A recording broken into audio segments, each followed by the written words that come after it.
En la ruta 2022 tenemos que informar que la Cámara de Diputados prepara el mayor recorte presupuestal en la historia del Instituto Nacional Electoral. De acuerdo con el predictamen del presupuesto de egresos 2022, el INE dejaría de recibir 4.913 millones de pesos. Apenas el viernes, el consejero presidente del INE, Lorenzo Córdoba, acudió a San Lázaro precisamente para explicar el destino de ese dinero que pide el Instituto Electoral. Por ello, esta noche me da gusto saludar al consejero Ciro Murayama para, preguntarle, consejero Ciro, ¿de qué tamaño es el golpe que pretende dar el gobierno a través de la Cámara de Diputados al INE? Buenas noches. Hola, muy buenas noches. Pues es un golpe tremendo que prácticamente nos está dejando fuera de la posibilidad de organizar la revocación de mandato. Déjame comentarte que el presupuesto operativo que pidió el INE este año asciende a 18.827 millones de pesos. Este recorte significa el 26%, más de 1 de cada 4 pesos se nos estarían recortando. Hay que recordar que si bien el INE pide también el dinero de los partidos políticos, que son 5.800 millones para este año, pues es dinero de los partidos. El INE solo es la ventanilla donde retiran ese dinero, por lo que el recorte recaerá directamente sobre las funciones del instituto, sobre su capacidad de cumplir con sus tareas constitucionales. Como todos sabemos, por primera vez existe la posibilidad de hacer este ejercicio de revocación de mandato, para el cual solicitamos 3.830 millones. El recorte es de 4.900, es decir, estamos hablando de 1.000 millones adicionales de recorte. Nos quitan todo lo de la revocación de mandato y 1.000 millones más. Con eso, ¿cómo hacemos la revocación? Pues es imposible. Es la primera vez que al INE se le pide que haga una elección nacional. Es una elección nacional la revocación de mandato. La gente saldría a votar para determinar si se revoca el mandato del presidente López Obrador o si sigue en su cargo. Pero es la primera vez que, habiendo una elección nacional, no se dan recursos para una elección, lo cual pues es un contrasentido. Toda la posibilidad de que la ciudadanía, la población ejerza derechos pasa porque el Estado garantice esos derechos, así como si queremos que haya derecho a la educación hay que pagar escuelas y maestros, o si queremos que haya vacunas hay que pagar las vacunas y distribuirlas.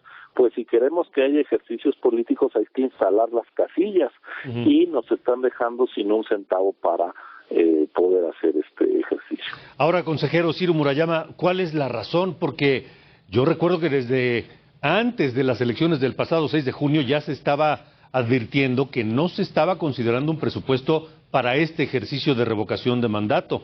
¿Cuál es el argumento? Bueno, nosotros sí lo consideramos, ¿sí?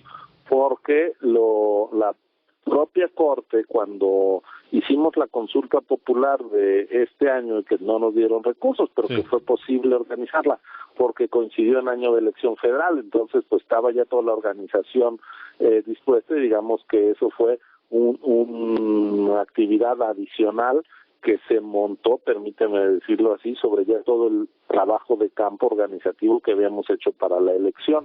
Entonces la Corte nos dijo, no, deben de pedir un presupuesto precautorio, por si hay revocación, por si hay consulta, pídanlo, que es lo que hicimos en agosto cuando aprobamos nuestro proyecto de presupuesto, incluir estas partidas precautorias que, de no haber revocación de mandato, si no se juntan las 2.758.000 firmas, pues se regresa de inmediato el dinero a la tesorería de la Federación. Pero ¿qué pasa si hay las firmas, la gente quiere la revocación de mandato y no hay un peso para hacerla? Pues ahí estaríamos en problemas, porque como Estado mexicano se le estaría fallando a la posibilidad de que se realice ese ejercicio de democracia directa que estarían exigiendo más de 2.800.000 ciudadanos. Entonces, para evitar que los derechos queden nada más en el papel, se vuelvan papel mojado, para evitar hacer demagogia y por el contrario asumir con toda responsabilidad que desde el Estado mexicano se garantizan y se pueden ejercer los derechos que están en la Constitución, pues tenemos que instalar las casillas, tiene que haber boletas para que la gente vote, tiene que haber ciudadanos capacitados y preparados por el INE en cada rincón del país, y eso cuesta 3.800 millones de pesos. Estamos hablando que se convocará a las urnas a más de 91 millones de ciudadanos. Sí. Si no hay recursos, pues vamos a estar en una situación pues de un callejón sin salida. ¿Cómo hace uno una elección sin un solo peso para las tareas organizativas? Es un sinsentido, nunca ha pasado eso. Sí, a lo que me refiero es que el INE efectivamente previó y presupuestó con antelación e incluso advirtió que desde el gobierno no se estaba considerando un presupuesto para este ejercicio. Y me refiero a eso, a que desde antes se previó y el INE lo advirtió, pero aún así no se consideró. Y por eso pregunto, ¿cuál es la razón? ¿Cuál es el pretexto?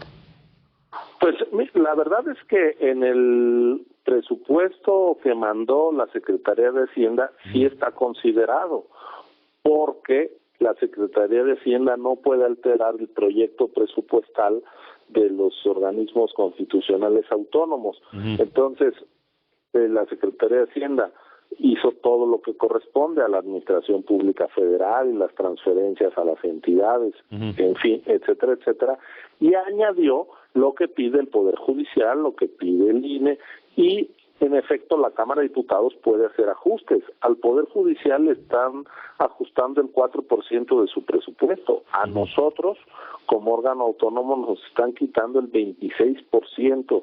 Es decir, se trata de una decisión legislativa.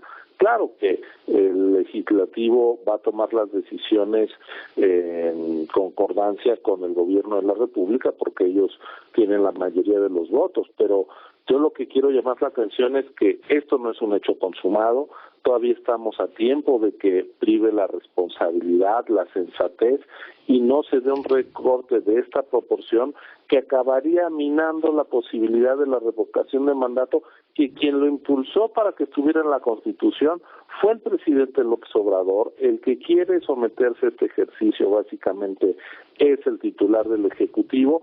El INE está haciendo todo para llevarlo a cabo de la manera más seria, con la certeza que requiere un ejercicio de esta naturaleza, y sin embargo ahora en la Cámara de Diputados es donde se puede cerrar la posibilidad de realizar el ejercicio.